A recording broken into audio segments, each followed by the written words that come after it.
Hello everyone, and welcome back to the History of Africa. I'm your host, Andy.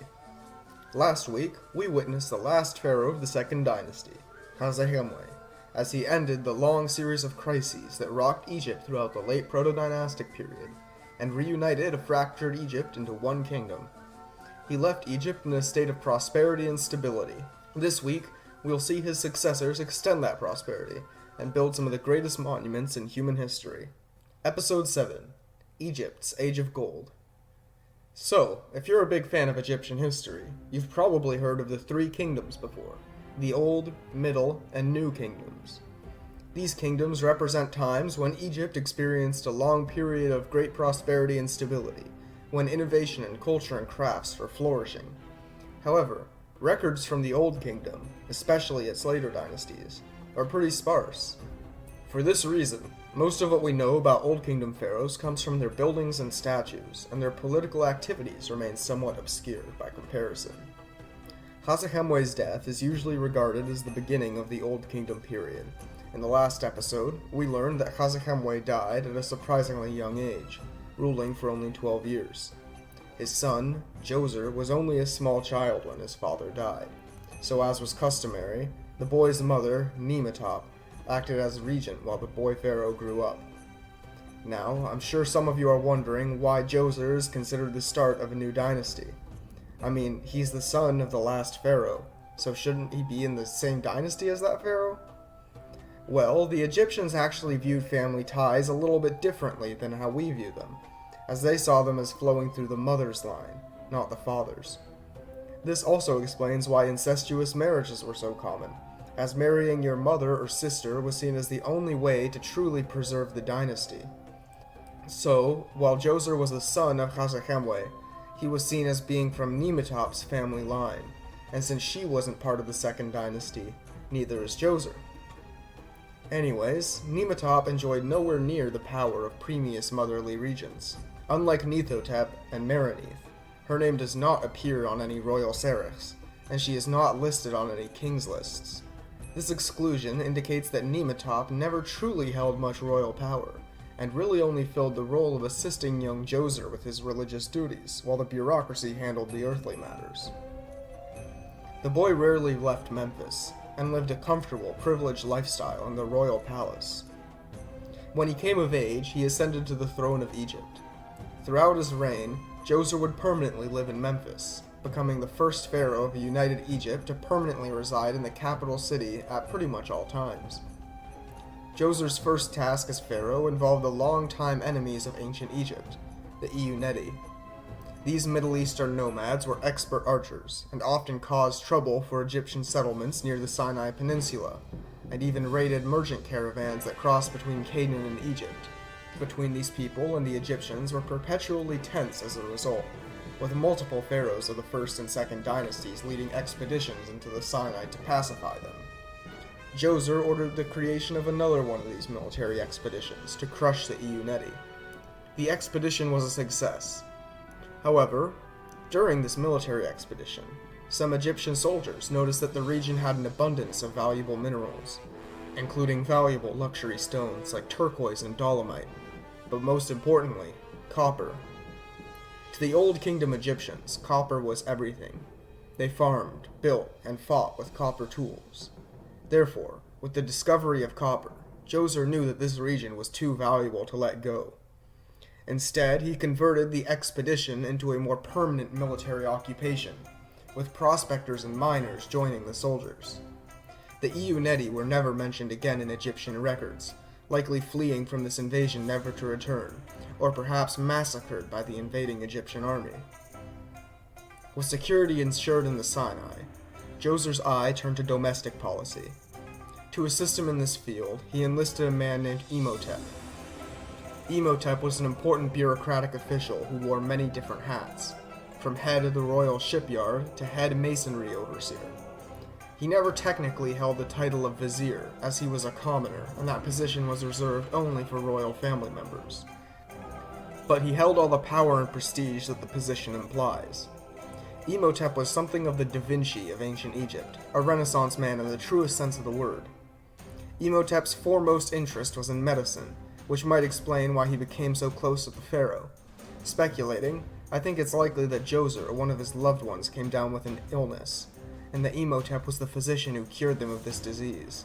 Or perhaps Djoser just recognized his talents from afar and gradually promoted him over time.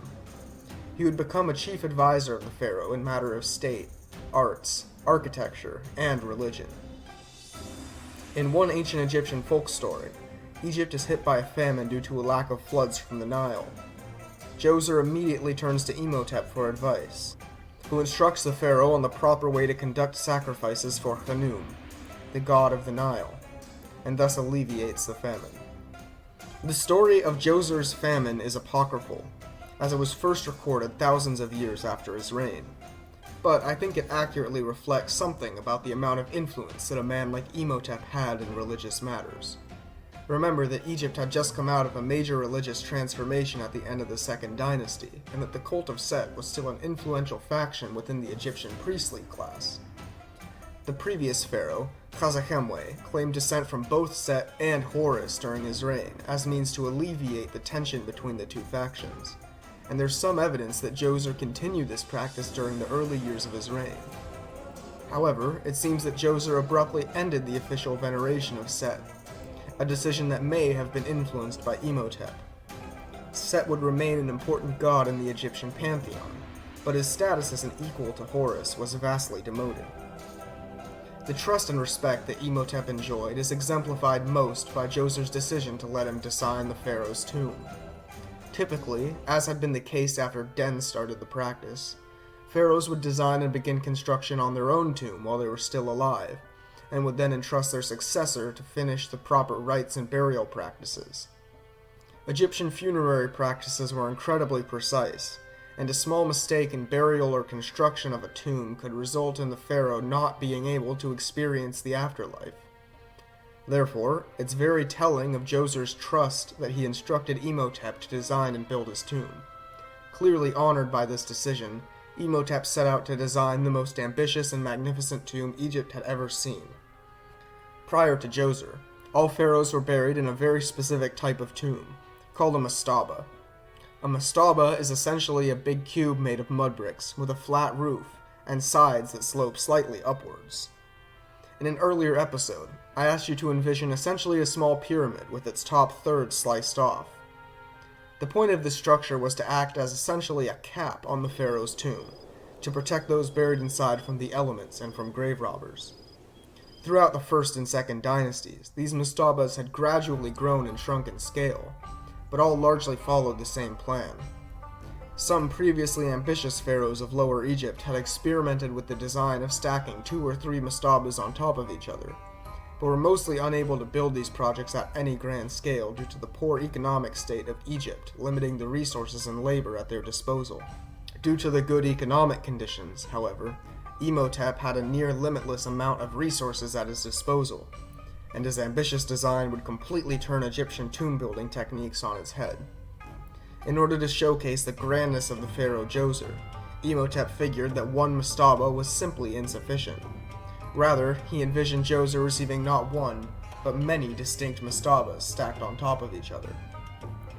This would result in the creation of a large, pyramid-shaped structure with 6 distinct layers, each one slightly smaller than the previous. Work on this massive project started in Saqqara next to the great enclosure built by Khasekemwy. Unlike previous mastabas, built with mud brick, Djoser's tomb covered the mud brick interior with a shell of quarried limestone blocks transported on a massive system of rollers. With a total volume of 330,000 cubic meters, the monument, now known as the Step Pyramid of Djoser, was unprecedented in scale and splendor during its time of construction. Apparently, it was also incredibly well constructed, with the majority of the structure remaining intact to this day. I'll be posting pictures of the Step Pyramid, and all the other pyramids that we mentioned today, on our associated blog if you'd like to see it. The pyramid was surrounded by a large complex of necropolis buildings, where a small legion of priests would have conducted Djoser's funerary rites. The buildings in this complex are arranged facing north so that they could face the North Star. Stars were an important symbol in ancient Egyptian religion, as they were eternal, and thus facing the stars would allow the pharaoh to join these eternal symbols in the sky during the afterlife. When he eventually died, Djoser's body was buried in a deep maze of catacombs that stretched for over 6 kilometers. This labyrinthian complex was intentionally meant to be confusing, as to ensure that grave robbers would be unable to disturb Djoser's final resting place and rob him of his afterlife. Djoser died after a successful rule of 28 years. He and his wife, who was also his sister, of course, only produced one child, a daughter. Now, while women had held the position of pharaoh in the past, this was only ever in the context of acting as a temporary regent for their son, and never inherited the title as an heir. So, when Djoser died, he was left without a son to succeed him. In previous periods, this probably would have blown up in everyone's face, and resulted in an extended crisis and bloody civil war. However, attesting to the state of stability of Egypt at the time, is that rule passed peacefully to his brother, Djoser T. Djoser T was already fairly old when he took the throne, and therefore he only ruled for about 6 years. Little is known about the actual events that transpired during his reign. Interestingly, Djoser T, as well as his predecessor, had revived the practice of wearing the 2 crowns of Upper and Lower Egypt separately, showing that while he ruled a united Egypt with absolute power, Djoser T still had to respect the autonomy of Upper and Lower Egypt, at least in a ceremonial sense. Most of Djoser T's reign can just be described as continuing the practice of his older brother. He was happy not to disrupt the status quo. After all, Egypt was in a good place economically and politically at the time of Djoser's death, so why try to fix what isn't broken? Imhotep likely outlived Djoser and continued to be a key advisor during the reign of Djoser T, as his architectural motifs remained present throughout the rule of Djoser T. When exactly Imhotep died is unclear, but this likely occurred sometime during the reign of Djoser T. After his death, Imhotep became the first ever non-royal Egyptian to become deified, worshipped as a minor god of medicine. The last project he may have been involved in was the Pyramid of Djoser T, a structure that resembled a near exact copy of Djoser's pyramid, though with 7 layers instead of 6. However, unlike Djoser's pyramid, the Pyramid of Djoser T was never fully completed. The inner structure of mud brick, as well as a subterranean system of tunnels, were finished, but Djoser T died before the final limestone shell could be added to the pyramid. A pharaoh's successor was usually tasked with finishing the tomb of his predecessor, but it seems that in this case Djoser T's successor figured that the mostly finished structure was good enough as it is, and never needed to add the limestone shell. Apparently, however, this was a very incorrect assumption. The pyramid collapsed in on itself, and was left in ruins. The sands of the Egyptian desert later came in to reclaim this forgotten monument, and left it buried for thousands of years. Befitting the fate of such a tragic monument, the structure is still largely unexcavated today. If you'd like to learn about the strange manner of the excavation, involving a tragic suicide and some sketchy accusations of smuggling, that will be the topic of this week's premium episode, which you can access by supporting the show on Patreon. Anyways, Djoser T was succeeded by a man named Sennacht. Sennacht's relationship with Djoser T is unclear. Due to the shortness of his reign, however, we can assume that he took the throne at a relatively old age, implying that he was most likely the brother of Djoser and Djoser T. Sennacht, like Djoser T, was a close follower of the status quo, not doing much during his short reign to stand out from his brothers.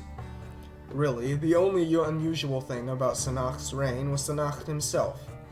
Unlike his reign, Sennacht was not short, towering over his peers at 6 feet and 1 inches tall. That height isn't particularly impressive to us today, but for the time it was absolutely massive. Compared to the average height of the time, this is the equivalent of 6 feet and 8 inches tall. So, to an ancient Egyptian peasant, Sennacht's reign was like having LeBron James as king. Anyways, due to the shortness of his reign, Sennacht never had time to build himself a pyramid, instead settled on living his afterlife in a large mastaba built outside of Abydos.